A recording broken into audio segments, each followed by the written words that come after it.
बिस्मिल्लाहिर्रहमानिर्रहीम। अस्सलाम वालेकुम डियर स्टूडेंट्स। आज का हमारा लेक्चर क्लास 10 केमिस्ट्री में चैप्टर नंबर 13 बायो केमिस्ट्री में प्रोटीन्स के मुतालिक है।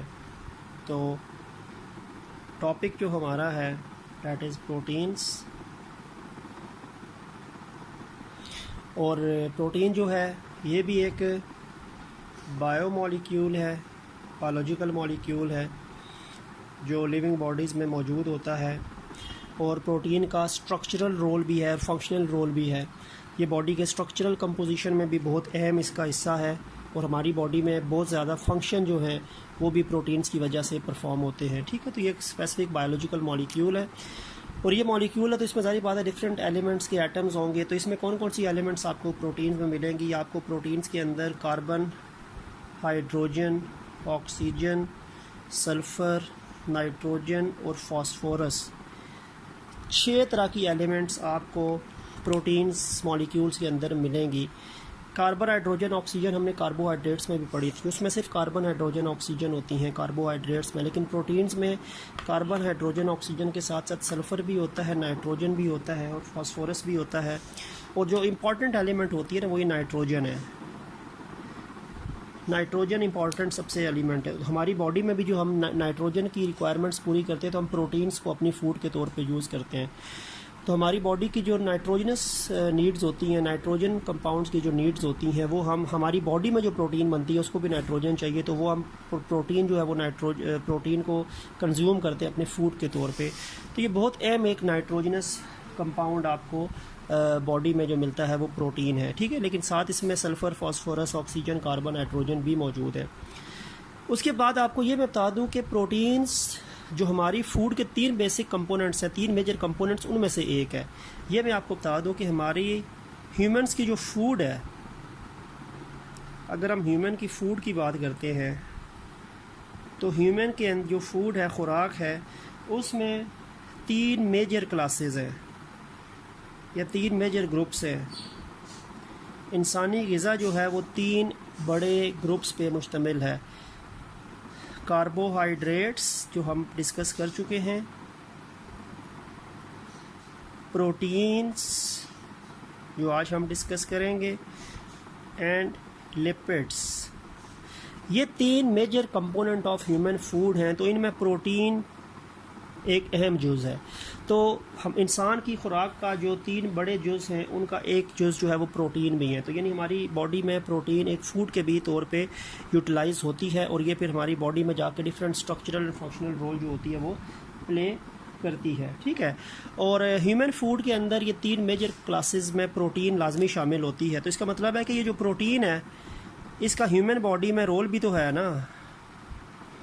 ये ह्यूमन बॉडी के लिए क्यों इम्पॉर्टेंट है? Why protein is important for human body? Human body के लिए प्रोटीन की अहमियत क्यों है?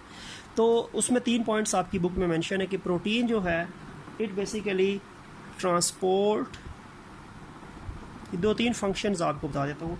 It transport and store oxygen and nutrients.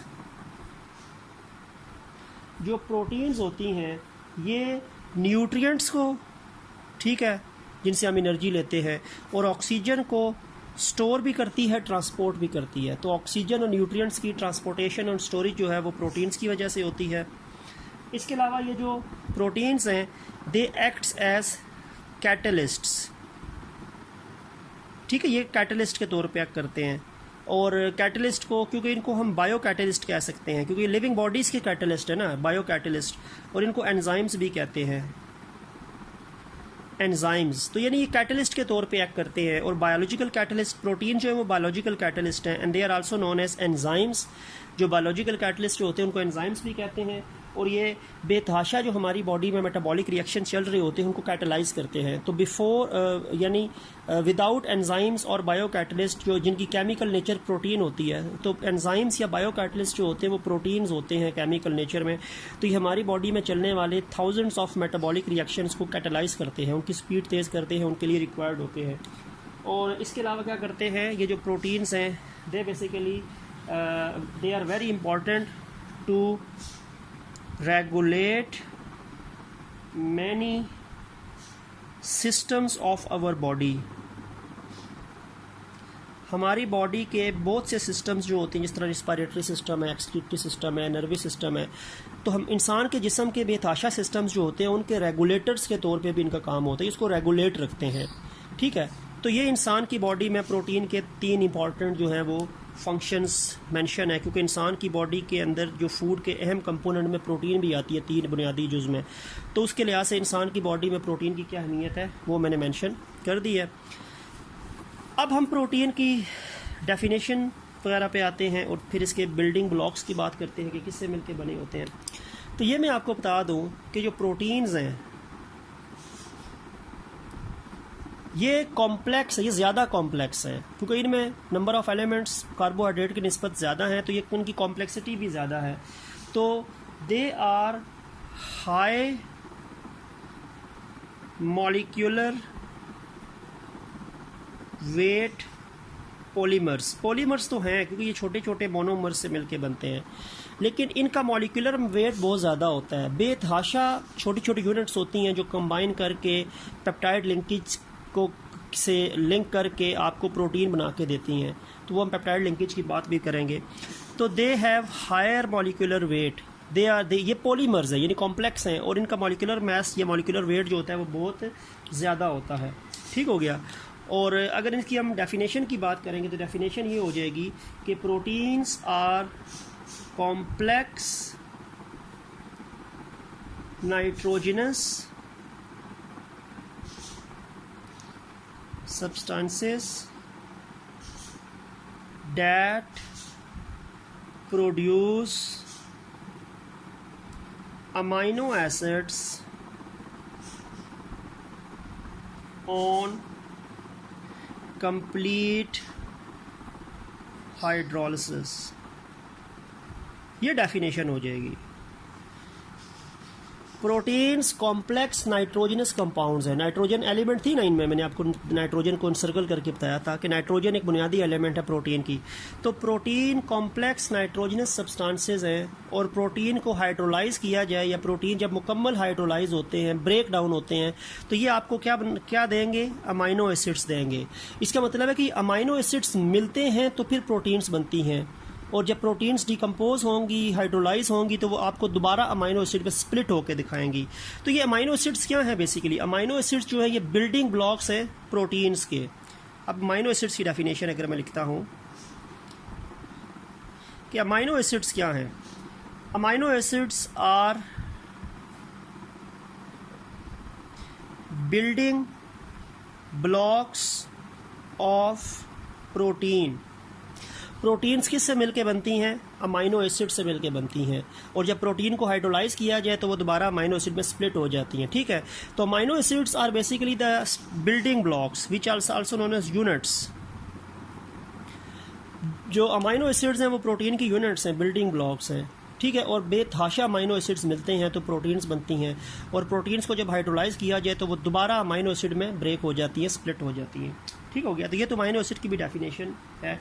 और ये जो अमाइनो एसिड्स होते हैं ना, ये भी मैं आपको बता दूं कि अमाइनो एसिड जो कि बिल्डिंग ब्लॉक्स हैं प्रोटीन्स के, इनकी आगे 2 टाइप्स बनती हैं। एक अमाइनो एसिड्स जो हैं वो कहलाते हैं नॉन एसेंशियल अमाइनो एसिड्स, और अमाइनो एसिड की दूसरी कैटेगरी जो है वो कहलाती है एसेंशियल अमाइनो एसिड्स। अब essential non essential amino acid से क्या मुराद है? टोटल जो अमाइनो एसिड की टाइप, टोटल जो अमाइनो एसिड्स हैं वो टोटल 20 हैं, 20 टाइप्स हैं। There are 20 types of amino acids. ठीक है, और इन 20 टाइप्स में से जो 10 टाइप्स हैं वो नॉन एसेंशियल होती हैं, और 10 जो टाइप्स हैं वो एसेंशियल होती हैं। ठीक है, यानी टोटल 20 इकसाम है अमाइनो एसिड्स की, और उसमें से 10 इकसाम एसेंशियल अमाइनो एसिड्स कहलाते हैं, और 10 इकसाम जो है वो नॉन एसेंशियल अमाइनो एसिड्स कहलाते हैं। अब एसेंशियल अमाइनो एसिड्स वो अमाइनो एसिड्स होते हैं जो हमारी बॉडी का खुद सिंथेसाइज नहीं कर सकती, और इनको हमें अपनी डाइट के थ्रू लेना पड़ता है। प्रोटीन खाते हैं तो वो हमारी बॉडी में अमाइनो एसिड्स में हाइड्रोलाइज होकर ये अमाइनो एसिड्स बनाती हैं। तो essential amino acids are those amino acids which are not present, जो हमारी बॉडी में प्रेजेंट भी नहीं होते और जो हमारी बॉडी में प्रोड्यूस भी नहीं होते इन आवर बॉडीज। जो अमाइनो एसिड्स हमारी बॉडी में मौजूद नहीं है और हमारी बॉडी उनको प्रोड्यूस भी नहीं करती, तो ऐसे अमाइनो एसिड जो है वो असेंशियल अमाइनो एसिड्स कहलाते हैं। And these amino acids must be supplied by our food, और ये हमारी फूड के थ्रू ही हमारी बॉडी का हिस्सा बनते हैं, ठीक है, जो 10 हैं। लेकिन जो बाकी 10 अमाइनो एसिड्स हैं जिनको हम कहते हैं essential amino acids, these amino acids are basically present या प्रोड्यूस्ड इन आवर बॉडीज़, ये हमारी बॉडी में खुद ब खुद प्रेजेंट और प्रोड्यूस होते हैं, तो इसीलिए इनको हम नॉन एसेंशियल बोलते हैं। ये हमें रिक्वायर्ड नहीं होते, ये पहले ही मौजूद होते हैं। लेकिन बाकी जो 10 अमाइनो एसिड्स हैं वो नॉन एसेंशियल हैं, क्योंकि वो एसेंशियल हैं क्योंकि वो हमारी बॉडी में नहीं मौजूद होते, उनको हमारी बॉडी सिंथेसाइज नहीं करती, वो हम फूड के थ्रू बॉडी में लेके आते हैं। जबकि बाकी जो 10 है वो हमारी बॉडी में मौजूद है, उनको बॉडी खुद सिंथेसाइज करती है, तो वो नॉन एसेंशियल अमाइनो एसिड्स कहलाते हैं, ठीक है। तो essential non essential amino acids जो हैं वो उनकी अवेलेबिलिटी हमारी बॉडी में है या नहीं है उस बेस पे हैं, ठीक है। अब हम अमाइनो एसिड का स्ट्रक्चर देख लेते हैं और वो किस तरह मिल के प्रोटीन सिंथेसिस की तरफ अपना रोल प्ले करते हैं। तो जो अमाइनो एसिड है, जो अमाइनो एसिड है बेटा, उसका स्ट्रक्चर क्या होता है? उसका स्ट्रक्चर है एक कार्बन है और कार्बन के 4 बॉन्ड हैं, सिंगल बॉन्ड है, टेट्रावेलेंट है, ठीक है। एक साइड पे इसका COOH होता है, एक साइड पे इसकी NH2 या H2N होता है, एक साइड पे इसके R, एक साइड पे इसके H। ये कार्बन एक सेंट्रल मॉलिक्यूल है, एटम है अमाइनो एसिड का, ठीक है, और इसको कहा जाता है सेंट्रल कार्बन एटम।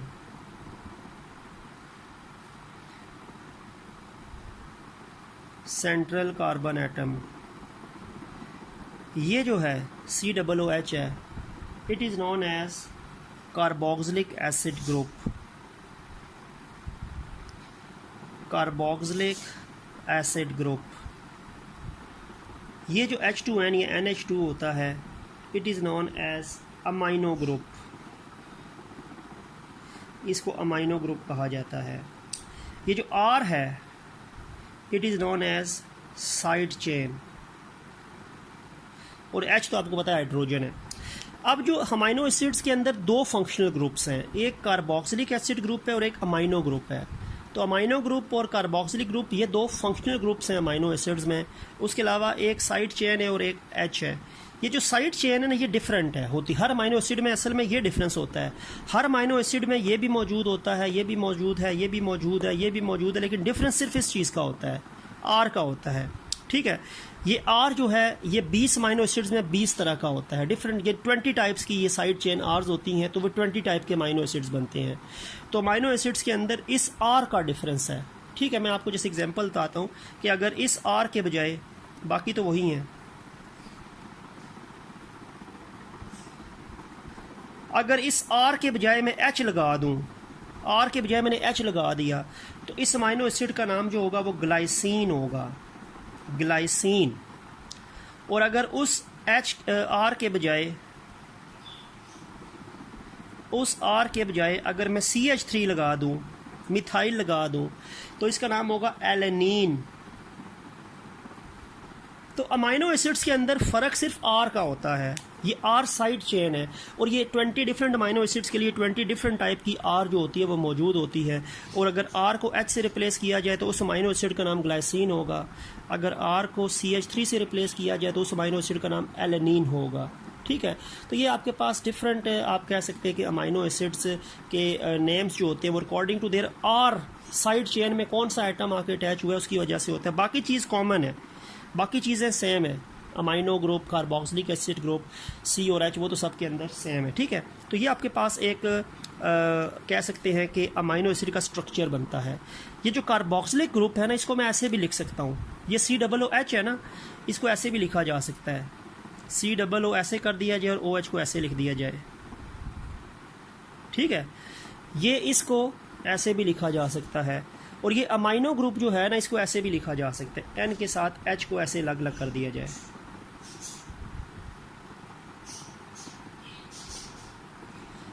तो H2N को ऐसे भी लिख सकते हैं हम, यहाँ पे मैं इस तरह भी लिखा जा सकता हूँ, और इस COOH को ऐसे भी लिखा जा सकता है, ठीक है। तो ये आपके पास स्ट्रक्चर होता है अमाइनो एसिड का, ठीक हो गया। अब हमने बात करनी है कि अमाइनो एसिड किस तरह मिल के प्रोटीन सिंथेसिस करते हैं, how amino acids are linked to make proteins, या how they start the formation of proteins. मैं 2 अमाइनो एसिड्स मिला के आपको एक पेप्टाइड लिंकेज शो करके बताता हूँ कि इस तरह फिर फर्दर अमाइनो एसिड्स मिलते हैं तो प्रोटीन्स बनती हैं।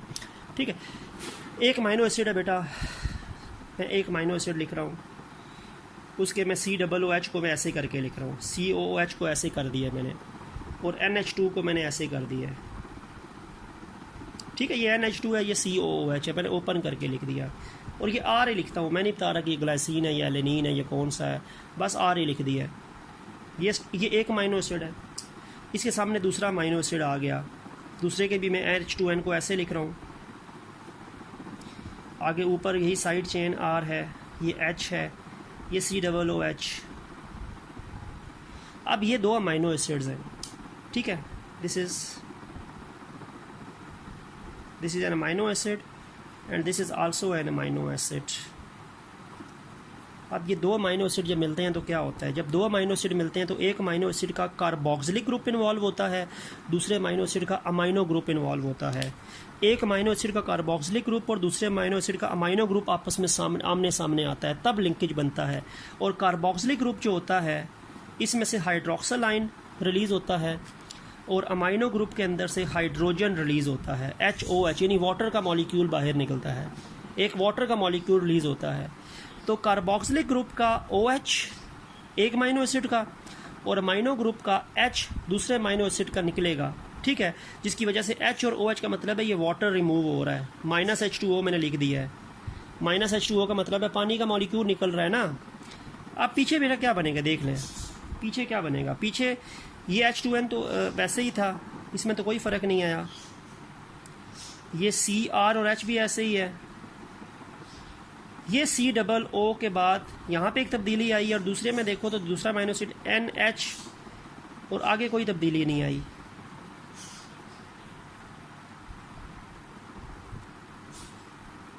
इसका OH यहाँ से निकला है, इसका H यहाँ से निकला है, तो फिर क्या होगा, इनको आपस में ये बॉन्ड बनाना पड़ेगा, ये बॉन्ड बन जाएगा, दिस इज़ द बॉन्ड। ये बॉन्ड क्यों बना है, क्योंकि यहाँ पे OH था जो निकल चुका है और इसका यहाँ पे H था जो निकल चुका है, तो इसका एक बॉन्ड कम हुआ OH वाला, इसका एक बॉन्ड कम हुआ H वाला, तो नाइट्रोजन का भी एक बॉन्ड खाली हो गया, कार्बन का भी एक बॉन्ड खाली हो गया, तो इनको मजबूरन आपस में ये बॉन्डिंग करनी पड़ी, ये आपस में इन्होंने बॉन्डिंग कर दी और ये 2 अमाइनो एसिड को लिंक करता है ये बॉन्ड। इस अमाइनो एसिड ने यहाँ पे दोनों के दरमियान प्लस था, ये 2 अलग अलग अमाइनो एसिड थे, लेकिन यहाँ पे इन दोनों के दरमियान बॉन्ड आ गया क्योंकि ये दोनों जो हैं ये कॉमन चीज़ बन गई है। ठीक है, अब ये जो बॉन्ड है ना बेटा, इस बॉन्ड का नाम होता है पेप्टाइड बॉन्ड। इस बॉन्ड को हम पेप्टाइड बॉन्ड कहते हैं जो अमाइनो एसिड्स को जोड़ता है। This bond is known as peptide bond. और ये पेप्टाइड बॉन्ड कितने अमाइनो एसिड्स के दरमियान है, 2 अमाइनो एसिड्स के दरमियान है। तो इस सब्सटेंस को मैं अब अमाइनो एसिड नहीं बोलूँगा, इस सब्सटेंस को मैं बोलूँगा डाईपेप्टाइड। इसको डाईपेप्टाइड कहा जाएगा, ये डाईपेप्टाइड बन गया है, 2 अमाइनो एसिड्स मिले हैं। ठीक है, तो ये डाईपेप्टाइड बन गया। इसी तरह एक और अमाइनो एसिड आएगा तो ट्राईपेप्टाइड, एक और अमाइनो एसिड आएगा तो टेट्रापेप्टाइड। तो ये बेतहाशा अमाइनो एसिड्स मिलते रहेंगे तो पेप्टाइड बॉन्ड्स बनते जाएंगे और फिर जाके प्रोटीन फॉर्मेशन होती है। तो जब भी 2 अमाइनो एसिड्स आपस में सामने आते हैं तो एक अमाइनो एसिड के कार्बोक्सिलिक ग्रुप का OH और दूसरे अमाइनो एसिड के अमाइनो ग्रुप का H निकलेगा, जिसके नतीजे में ये वाटर का मॉलिक्यूल रिलीज़ होता है। ठीक है, मैंने -H2O लिख दिया, यहाँ पे लिखा है तो -H2O लिखा है, और इसके साथ लिखूँगा तो मैं +H2O लिख दूँगा, क्योंकि ये वाटर का मॉलिक्यूल भी तो बनेगा ना, क्योंकि ये भी तो यहाँ से रिलीज़ हो रहा है। इसका OH और इसका H निकलेगा तो ये वाटर का मॉलिक्यूल भी तो आपके पास डाईपेप्टाइड के साथ बन रहा है। ठीक है, तो ये नाइट्रोजन का एटम और ये कार्बन का एटम आपस में ये बॉन्ड कर लेगा, जिसको हम पेप्टाइड बॉन्ड कहेंगे, और ये कॉमन, ये दोनों मिलके कॉमन सब्सटेंस बन जाएगा, जिसको ब्रैकेट में मैंने लिखा है, जिसको हम डाईपेप्टाइड कहेंगे। साथ वाटर का मॉलिक्यूल भी जो ये बना है, ये जो रिलीज़ हुआ है HOH से, ये भी बनेगा, वाटर +H2O भी बनेगा। ठीक है, तो इस तरह करके आपके पास ये प्रोटीन सिंथेसिस जब भी होती है तो अमाइनो एसिड्स इस पेप्टाइड बॉन्ड से लिंक होते जाते हैं। 2 अमाइनो एसिड लिंक होंगे तो डाईपेप्टाइड, 3 होंगे तो ट्राईपेप्टाइड, इस तरह बेतहाशा होंगे तो फिर पॉलीपेप्टाइड और फिर जाके बनेंगे जी प्रोटीन मॉलिक्यूल्स बनेंगे। तो इस तरह प्रोटीन एक complex higher molecular mass organic compound होता है और इस तरह ये पेप्टाइड लिंकेज से, ये पेप्टाइड बॉन्ड से अमीनो एसिड आपस में लिंक होते जाएंगे और प्रोटीन सिंथेसिस जो है वो स्टार्ट होती जाएगी। ठीक है, तो ये हमारा टॉपिक जो था आज का वो प्रोटीन्स के बाद मुतालिक से थोड़ा सा, फिर हमने प्रोटीन्स की डेफिनेशन, अमीनो एसिड्स, उनकी टाइप्स, अमीनो एसिड का स्ट्रक्चर और लास्ट में हमने पेप्टाइड लिंकेज जो प्रोटीन को अमीनो एसिड के लिंक होने से बनता है वो डिस्कस कर लिया। तो इंशाल्लाह नेक्स्ट लेक्चर जो हमारा होगा, नेक्स्ट वीडियो, वो sources and uses of proteins के मुतालिक होगी। तो नेक्स्ट लेक्चर तक के लिए अल्लाह हाफिज़।